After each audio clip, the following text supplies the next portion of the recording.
आगे देखिए, असल में झाड़ू देने से पहले जरा सा पानी छिड़क लेना चाहिए। हाँ, कच्ची जमीन है आंगन की, तो उसमें अगर आप सूखे जमीन पे आप अगर झाड़ू पटकोगे, झाड़ू लगाओगे तो धूल बहुत उड़ेगा। तो इसीलिए गांव घर में क्या करते हैं, पहले आंगन में थोड़ा सा पानी छिड़क देते हैं ताकि धूल ना उड़े, और उसके बाद फिर उस पर झाड़ू मारते हैं। बस यह ख्याल आते ही तुरंत दरी पर पानी छिड़का गया। एक तो वैसे ही धूल से अटी हुई थी, पानी पड़ते ही सारी धूल कीचड़ बन गई। तो जैसे ही उनको ये ज्ञान आया कि पानी छिड़क लेना चाहिए था, तुरंत सबने पानी फर्श पे डाल दिया, और पहले से ही धूल भरी पड़ी थी, दरी में भी धूल भरी पड़ी थी, पूरा धूल जो है वो चिपट करके कीचड़ से लथपथ हो गया। अब सब मजदूर आंगन से भी मार मार कर निकाले गए। तय हुआ कि पेड़ों को पानी दिया जाए। बस सारे घर की बाल्टियां, लोटे, तसले, भगोने, पतीलियां लूट ली गईं। जिन्हें ये चीज भी न मिली वे डोंगे, कटोरे और गिलास ही ले आए। तो मतलब कि घर आंगन से भी बाहर निकाल दिया गया। अब ये लोग बागीचे में पहुंचे तो सोचे कि चलो पौधों में पानी डालते हैं। बस जैसे ही ये ख्याल आया, सबने दौड़ दौड़ करके बाल्टी, गमला वगैरह सारा कुछ जितना था, और जिनके हाथ बाल्टी वगैरह नहीं लगा तो उन्होंने किचन में से गिलास, कटोरी सारा लेकर के पानी डालने के लिए न चल पड़े। अब सब लोग नल पर टूट पड़े। यहाँ भी वह घमासान मची कि क्या मजाल जो एक बूंद पानी भी किसी के बर्तन में आ सके।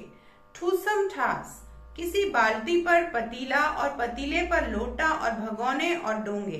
पहले तो धक्के चले, फिर कुहनिया, और उसके बाद बर्तनों से ही एक दूसरे पर हमला कर दिया गया। अब नल एक, सारे लोग पानी भरने के लिए नल के नीचे जा रहे हैं, तो एक के ऊपर एक पानी भरने की कोशिश कर रहे हैं। एक उसको हटाता है, एक दूसरे को हटाता है। तो ऐसा करते हुए मतलब बच्चों में मारपीट, और गुस्से में आकर के सब अपने हाथ में जो भी बर्तन, बाल्टी, गमला कुछ भी है उसी से मारधाड़ शुरू हो जाती है। स्पष्ट है कि भारी बर्तन वाले तो हथियार उठाते रह गए। कटोरों और डोंगों वाली फौज ने गोमड़े डाल दिए और दिए सिरों पर। फौरन बड़े भाइयों, बहनों, मामुओं और दमदार मौसियों, फूफियों की कुमुक भेजी गई, जिन्होंने पतली पतली नीम की छड़ियों से वह सड़ाके लगाए कि फौज मैदान में हथियार फेंककर पीठ दिखा गई।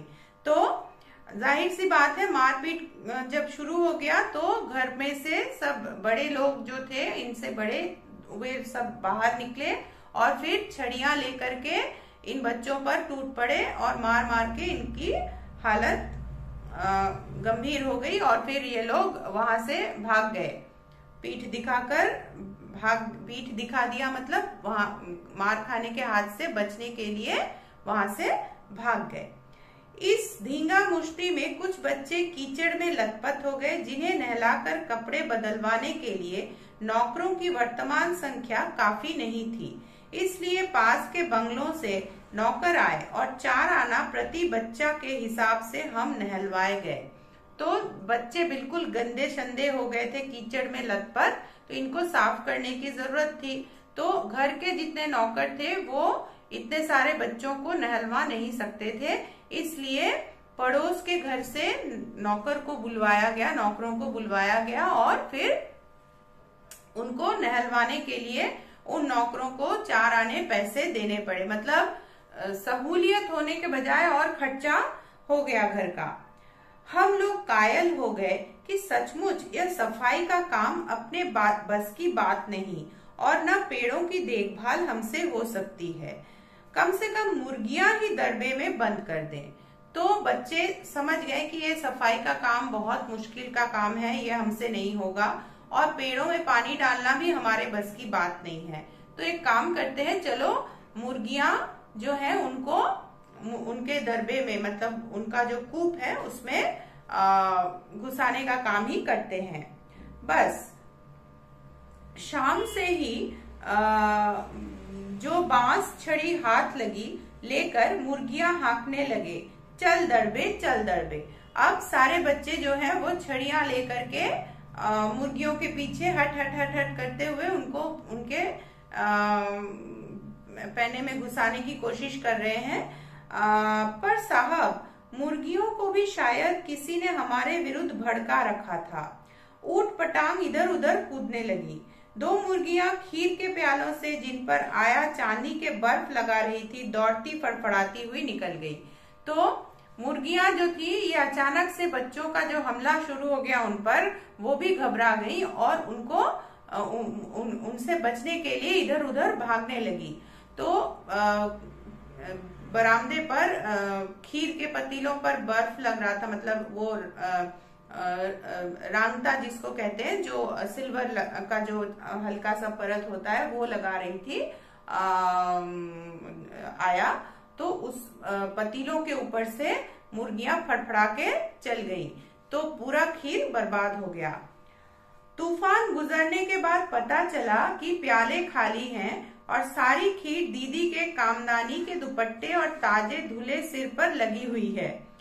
एक बड़ा सा मुर्गा अम्मा के खुले पानदान में कूद पड़ा और कत्थे चूने में लुथड़े पंजे लेकर नानी अम्मा की सफेद दूध जैसी चांद पर छापे मारता हुआ निकल गया। तो सारा कुछ गड़बड़ हो गया। मुर्गियां इधर उधर भागी, कहीं पान के कत्थों में लिपट गई और जाकर के सफेद चादर पे या सफेद चुन्नी में छाप पड़ गया। मतलब पूरा घर इधर उधर उथल पुथल मच गया। एक मुर्गी दाल की पतीले में छपाका मारकर भागी और सीधी जाकर मोरी में इस तेजी से फिसली कि सारा कीचड़ मौसी जी के मुंह पर जा गिरा। इधर सारी मुर्गियां बेनकेल का ऊंट बनी हुई दौड़ रही थी, एक भी दड़बे में जाने को राजी न थी। तो सारी मुर्गियां एकदम बाहर इधर उधर पूरे घर में दौड़ती फिर रही हैं, कोई भी अपने दड़बे में नहीं जाना चाह रहा है और पूरा एकदम घर उथल पुथल हो चुका है। पूरा रसोई में एकदम हंगामा मच चुका है। रसोई से बाहर निकलकर बाकी घर में मुर्गियां हंगामा मचा चुकी हैं। इधर किसी को सूझी कि जो भेड़ें आई हुई हैं, लगे हाथों उन्हें भी दाना खिला दिया जाए। इतने में बच्चों के मन में ये ख्याल आता है कि भेड़ें जो आई हुई हैं उनको दाना खिला दिया जाए। तो भेड़ें जो है वो दिन भर भूखी हैं। दिन भर की भूखी भेड़ें दाने का सूप देखकर जो सबकी सब झपटी, तो भागकर जाना कठिन हो गया। जैसे ही बच्चे दाने से भरा हुआ सूप लेकर के भेड़ों के पास जाते, सूप मतलब जिसमें करके चावल वगैरह या गेहूं वगैरह को छानते हैं, तो उसमें दाना लेकर के ये भेड़ों को खिलाने के लिए जैसे ही जाते हैं और भेड़ें जो है वो दिन भर भूखी प्यासी बैठी घूमती फिरी थी बाहर से, तो वो एकदम से आकर के उस पे झपट पड़ती है और इतनी सारी भेड़ें एक साथ झपटते हुए बच्चे भी मतलब वो तो छोटे बच्चे हैं, वो लोग भी डर ही जाते हैं। चट तख्तों पर ये लोग चढ़ गए, मतलब जो आंगन में जो तख्ता रखा हुआ था भेड़ों के हाथों से बचने के लिए बच्चे जल्दी से उस पर चढ़ जाते हैं। बस भेड़ चाल मशहूर है, उनकी नजर तो बस दाने के सूप पर जमी हुई थी। पलंगों को फलांगती, बर्तन लुढ़काती साथ साथ चढ़ गई। अब सूप को नीचे रख के वो उनको चढ़ना था, पर वो सूप के साथ ऊपर तख्ते पर चढ़ गए और भेड़े जो थे वो तो सिर्फ सूप को ही देख रही थी दाने से भरा हुआ, इसलिए वो क्या करती हैं, वो एकदम से उनके साथ ही तख्ते पर भी चढ़ जाती हैं। तख्त पर बानो दीदी के दहेज का दुपट्टा फैला हुआ था, जिस पर गोखरो, चंपा और सलमा सितारे रखकर बड़ी दीदी मुगलानी बुआ को कुछ बता रही थी। तो उनकी एक दीदी थी जिनकी शादी होने वाली थी और उन शादी के लिए शादी का जो दुपट्टा वो तख्त पे फैला करके वो दीदी वो सारा गोटा वगैरह लगवाने की बात कर रही थी और भेड़े उस पर चढ़ गईं।